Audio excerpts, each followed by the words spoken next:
Carole Baskin and her husband sold We went through a whole range of beliefs. and bred cats.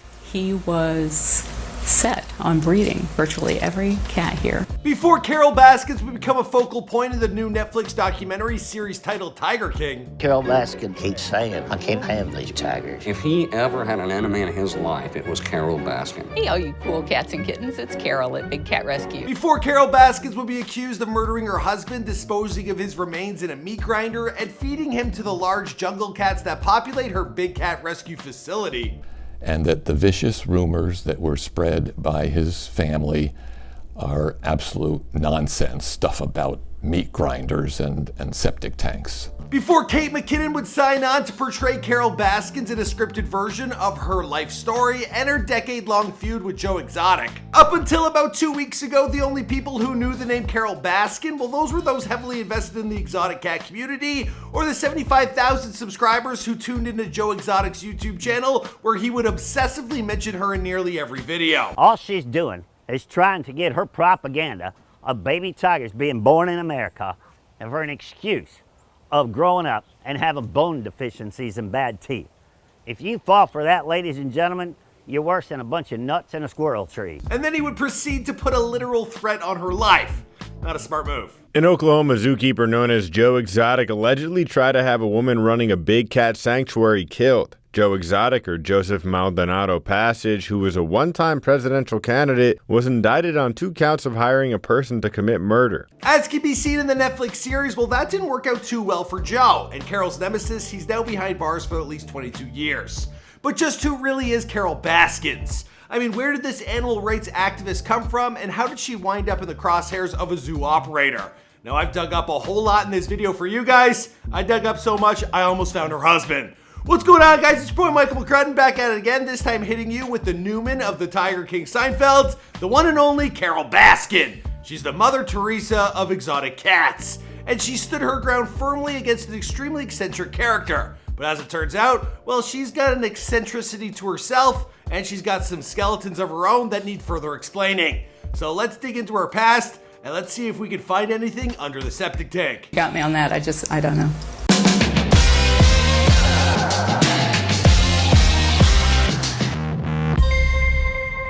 Be sure to subscribe and hit that bell. Boom! Carole Baskin was born Carol Stairs on June 6, 1961 in San Antonio, Texas. Now, she was born to an extremely poor family. Her parents had met a couple years before at a television station, WEDU, where her mother, Mary Barbara Jean Norris, well, she was a secretary, and her father, Vernon Charles Stairs, well, he was a cameraman. Now, Carole, she always felt a super neutral connection with her grandmother, but never felt particularly close to anyone else in her family. As for family pets, well, I'll let Carole explain. It was my first cat, and much to my amazement, the name of the cat scrawled on the back of the 1961 photo was Tiger. Well, that explains a lot, and as they say, the rest was history. Now, Carole's family was so poor that they couldn't even afford a crib for her, so instead she slept in a drawer. I was carrying on the tradition of keeping my baby, a raggedy black cat, in a drawer in this photo. Now, don't freak out, guys. I know it's hard to tell from that pic, but that cat, it ain't real. It was actually just a stuffed animal. Now, Carole, she attended first grade at Florida College Academy, where unknowingly, I led the entire first grade class into a hive of yellow jackets that were nested in the ground. We were all stung to the point that I and several others were puking our brains out as our parents were rushed in to pick us up. It's a wonder people ever followed me again. So I guess Carole didn't always have such a proclivity towards wildlife. Now, at the time, she liked to draw, paint, skateboard, and play dodgeball. In the second grade, her family, they moved to Panama City, which Carole balked at because she would be moving away from her grandmother. Now, her father, he continued to pick up wholly unrelated jobs, and he now worked as a flight instructor. Now, it was during this time here that Carole, she first risked her life for the sake of an animal. I heard a terrible fight outside one night, and I ran out to find my cat and a raccoon locked in mortal combat. I jumped right into the middle of it and got torn up pretty badly.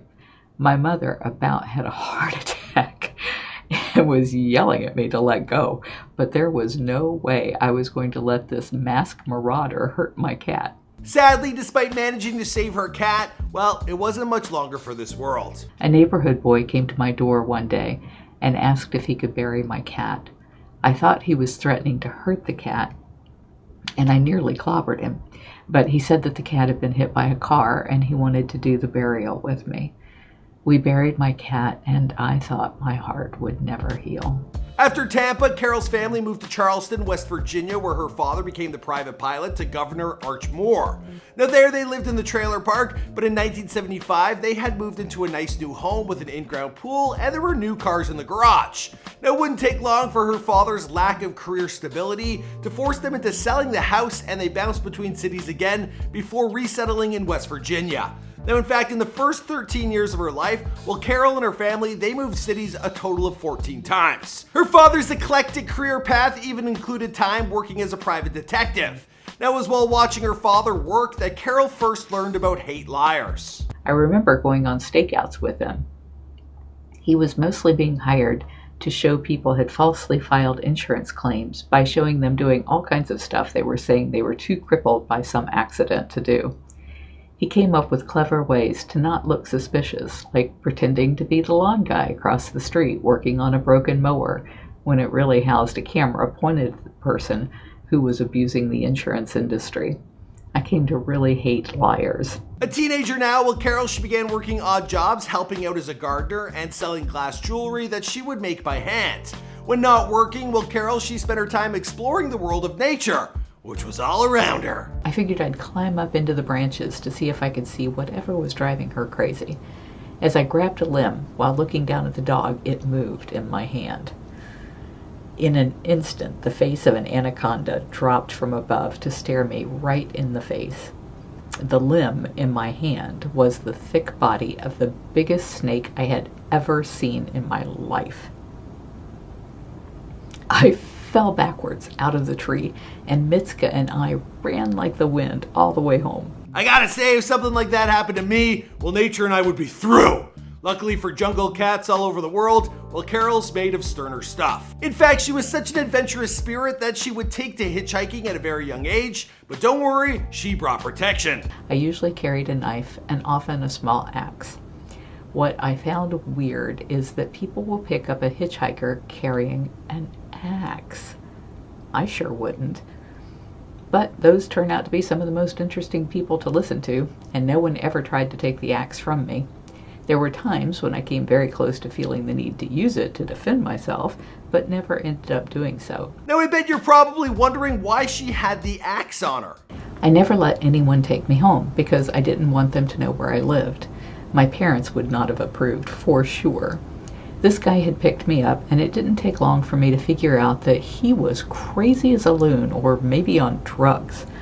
He was saying things that made me think he was going to rape, if not kill me. Carole managed to escape that lunatic's car, but in 1974, well, Carole's luck ran out. At the age of 14, Carole was sexually assaulted by 3 men, and the attack, it led to a downward spiral in her life. At around 16, Carole began to develop a drinking problem while she was babysitting. Now she would go over to the house where she was babysitting and make for herself a drink, which was readily available. Now after the kids went to bed, she would start drinking whiskey directly from the bottle. Her alcoholism would go on for 2 years, and it would only come to a stop when she became pregnant with her daughter, Jamie, in 1979. Now in 1977, Carole, she ran away from home after getting into a fight with her mom over having sex with one of the many boys she was seeing at the time. Now she moved out with her boyfriend at the time named Jim Jones, but I ain't talking about the rapper or the cult leader. This relationship would turn sour as he would routinely beat Carole, so in 1977, she made a fateful decision. I picked the highest bridge I knew of and walked out to the center. It didn't look high enough to kill me because, unlike Robert Redford's character, I'm a good swimmer. So I had to count on the fall being sufficient to do the job. It still didn't look high enough, so I slipped off my shoes and climbed up the overhead supports to the highest point I could reach. This looked like it could work. I felt a huge burden lift from my body as I dove into the icy waters of the Kanawha River. Much to my dismay, the fall didn't kill me, but as I surfaced, I wondered if hypothermia might. Feeling really stupid, I thought to myself that I couldn't even commit suicide right. Thankfully, a homeless man was nearby and helped get her out of danger. Now, his selfless actions taught Carole no matter how bad things are, you can never give up. Now, Carole, she left Jim and she ended up marrying a man named Michael Murdoch. Now, despite tying herself to him, well, Carole, she didn't really love Michael and she only became pregnant with her child after he beat her up and forced himself on her. I spent the next 10 months, Jamie was over a month late, trying to lose the baby. I tried starving her out. Nearly killed myself, but she hung in there. I tried working myself to death. I was driving a big box truck all over 3 counties, setting up on abandoned gas stations and setting out bookcases, entertainment centers, and desks to sell. I thought that surely carrying that heavy furniture in and out of the back of a box truck would be too much exertion for a little life to cling on. But she did. In 1981, Carole met Don Lewis, the man who would come to change her life completely. Now, while running away from her husband, Carole was offered a ride by Don. Now, Carole, she resisted at first, but Don, he was persistent. He so badly wanted someone to talk to that he even offered her to hold a pistol on him while they drove around. Now, he ended up talking with her at a motel where they spent a platonic night together. Carole fell in love right then and there, and when Don dropped her off the next morning, well, something even crazier happened. Within half a block, a big, ugly man in a station wagon with a shotgun ordered me into his car. I was still dancing on the misty clouds that surrounded me, and I didn't know what to do. The big, burly man pointed the gun at me and ordered me into the car. From behind the car, Don told me to run. He was on foot, and he had his gun out. He told the man to move on and hollered at me again to run. The man in the car began to drive off, and I ran home. From that point on, Carole and Don, they began a love affair. Now, Don, he was married, and they worked hard to keep their relationship a secret. But eventually, Don, he would have to leave his wife, and then he would marry Carole. Carole helped Don with all of his many real estate holdings, and they sometimes used llamas to mitigate the brush of Florida properties that they owned. Now, it was while going to an exotic animal auction to buy llamas that her life would change forever. During the auction, a baby bobcat was put up for sale, and Carole, she couldn't help but notice the man next to her was bidding repeatedly for the animal. Now, Carole informed him that if he won the bid, well, the animal would rip off his face. The man replied by telling her that he was a taxidermist and he was gonna kill and stuff the animal as soon as he got it. Now, Carole, she was understandably horrified, and she made Don outbid the man, and they brought the animal home. They named the cat Wind Song. When confronted with an issue like the one above, well, Carole, she explains her thought process as follows. I just don't see the problem. I see it in sort of split screen in my head. On the left is what I have, on the right is what I want. That clarity makes it possible for me to make quick decisions about what needs to be done right now, and I can see the steps needed to get what I want. In other words, Carole, she is the jungle cat version of Sherlock Holmes. His advantage, my injury. My advantage, his rage. Just imagine the baddie in that clip is an asshole who wants to hurt cats. Now, from that point forward, well, Don and Carole, they began buying up all the bobcats and lynx kittens that they could find. Now, they transformed a 40-acre property they owned into a sanctuary with tourism and breeding components. But here's one like you've never seen, with roommates you won't believe. It's called Wildlife on Easy Street, a unique bed and breakfast in Tampa, Florida. Calling it Wildlife on Easy Street, the duo amassed a collection of 150 exotic cats and 17 different species. For $75 a night, guests, they could share a small cabin with an animal. Now, Donnie insisted that they breed the animals, and Carole, well, she reluctantly gave in to his demands. But Carole, she always felt guilty treating the animals as a commodity. Then in 1997, well, Don, he disappeared. Now, Carole's role in Don's disappearance was called into question by his former wife and children. She was even considered a suspect for a time, but no proof was ever uncovered that could link her to the crime, like in any way. So the case went cold. Soon after her husband's disappearance, well, Carole, she stopped breeding and began spaying and neutering all of her cats. Now, after having Don declared legally dead on the 5-year anniversary of his disappearance, well, she inherited the majority of his estate and rebranded her business as Big Cat Rescue. In 2003, she began accepting wild cats of all types, offering them a home to live out the rest of their lives. It was this dedication to the preservation of wild cats of all types that would bring Joe Exotic into her orbit. Now, unhappy with how he treated his animals, well, Carole, she attacked his business, and Joe, his profits plummeted, sparking a blood war that only recently came to an end. As for how that feud played out, well, I'm pretty sure you've seen the Netflix documentary that's absolutely everywhere. Don't forget, this isn't before they were famous, and since this feud that threw Carole into the public spotlight, well, the story is best left to be explored in another video. I got an idea. If you want to hear more about Carole's run-in with Joe, be sure to check out Are the Rich Life on Carole Baskin's, which we're going to be dropping later this week. Until then, you gotta let us know who's next in the comments down below. How about a Where Are They Now on Don Lewis? Or Before They Were Gone? We could definitely cook that up. I'm definitely gonna look under the septic tank, I swear to God. All right, guys, you let us know who's next in the comments down below. As for the rest of the story, well, I guess you know as much as me because this is Before They Are Famous. My name is Mike McCride, and I'll see you guys in another video. Go!